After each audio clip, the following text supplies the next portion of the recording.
What is your present? That's the question I would like us to look at today. Now, last week we did look at the question, what is your past? Helping to understand the importance of our past and how it plays a very critical role in terms of today and what lies tomorrow. Paul Andrew calls and addresses that aspect concerning the present as insight, and he defines it as the ability to interpret and respond to the present. I tend to believe that we respond to the present by believing. We respond to the present by believing. Every action is preceded by a form of belief.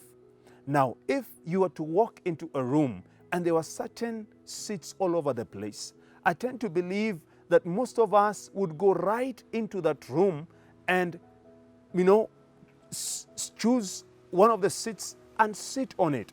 Now, if by chance somebody came across to you and told you that some of the seats were faulty, I tend to believe we would, be going and making sure that the seat is firm enough to hold us. But more so, or more often than not, we simply walk into a room and sit down. And why do we sit without checking whether the chair is firm enough or good enough to hold us? It's simply because we already have that belief in the back of our minds that the seat is capable of holding us. Now, when you look at the actions of our lives, belief will always precede certain actions that we engage in. Now, a man that I admire, this man called Nehemiah, that indeed we'll be looking at even as we get to go through this series on this second week, is that Nehemiah believed that it was possible for him to change the status quo that had befallen the children of Israel, the people from the nation of Judah at that very particular time. They had come back from exile and the situation was not looking so good and so pretty at that very particular moment. But this man called Nehemiah believed, and especially when you read chapters 1 and 2, he believed that he would make a difference for the people who were residing in Jerusalem. And I tend to remember the words of this man called Bishop Emeritus Boniface Adai, who said this, and I quote, that we need to do what we can where we are with what we have. You need to do what you can where you are with what you have. Where are you? What do you have? Could it be that all that it takes for you and I is to believe that it is possible for us to make a difference? A few stories that I love reading, that I'd like to share you with, are men and women who believed that they could make it happen in their day and generation. History abounds with tales of experts who were convinced that the ideas, the plans, and projects of others could never be achieved. However, accomplishment came to those who said, I can make it happen. For instance, the Italian sculptor Agostino Antonio worked diligently on a large piece of marble. Unable to produce his desired masterpiece, he lamented, I can do nothing with it. Other sculptors came along and also worked with this difficult piece of marble, but of no avail. Michelangelo comes along, discovered the stone, and visualized the possibilities in it. His I can make it attitude and belief resulted in one of the world's masterpieces. The experts of Spain concluded that Columbus' plans to discover a new and shorter route to the West Indies were virtually impossible. Queen Isabella and King Ferdinand ignored the reports of the experts. I can make it happen, Columbus persisted, and he did. Everyone knew the world was flat, but not Columbus. The Nina, the Pinta, the Santa Maria, along with the Columbus and his small band of followers, sailed to impossible new lands of thriving resources. Why? A man decided, I can make it happen.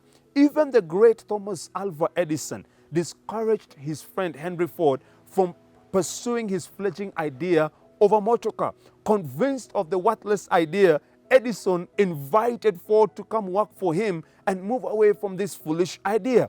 Ford remained committed and tirelessly pursued his dream. Although his first attempt resulted in a vehicle without a reverse gear, think about it, a car without a reverse gear, Henry Ford knew he could make it happen. And of course he did. Today we have cars all around us. Forget it. The experts advised Madame Curie. They agreed radium was scientifically an impossible idea. However, Maria Curie insisted, I can make it happen. And today we get to read about it in various subjects. Let's not forget our friends, ORVILLE and WILBUR Wright, the Wright brothers, journalists, friends, the armed forces, specialists, and even their father laughed at the idea of an aeroplane. What a silly and insane way to spend money. Leave flying to the birds. That is what they were told as people jeered at them. Sorry, the Wright brothers responded. We have a dream and we can make it happen. As a result, in a place called Kitty Hawk in North Carolina, NC, became the setting of the launching of this ridiculous idea. And today we can travel the world in short time using airplanes. As you read these accounts, under the magnificent lighting of the environment, just in case you're in a dark background, consider the plight of Benjamin Franklin. He was admonished to stop the foolish experiencing with lighting. What an absurdity and a waste of time. People told him, why? Nothing could outdo the fabulous oil lamp. And it was big business during that time. Thank goodness, Franklin knew he could make it happen. And today we have the lights all over the world. Finally, our very own hero, Wangari Maathai, the founder of the Green Belt movement and the 2004 Nobel Peace Prize laureate, totally given to saving our forests and the environment amid all the odds that she faced in her dispensation. Today, Kenya's forests speak of her. She believed, I can make it happen. It reminds me of the scripture and the verse that says in Matthew 19 verse 26, with God all things are possible. Allow me to say this to you today. You can make it happen in the present, in the future that lies ahead of you. It's all a matter of you believing and aligning yourself with the God-given purpose, and whichever sphere God has positioned you, you can make it happen. Your present can become what God desires of it, what you have purposed in your heart and you desire of it. God bless you. Feel free to go ahead and share, comment, and like on whichever platform you are watching us on. God richly bless you.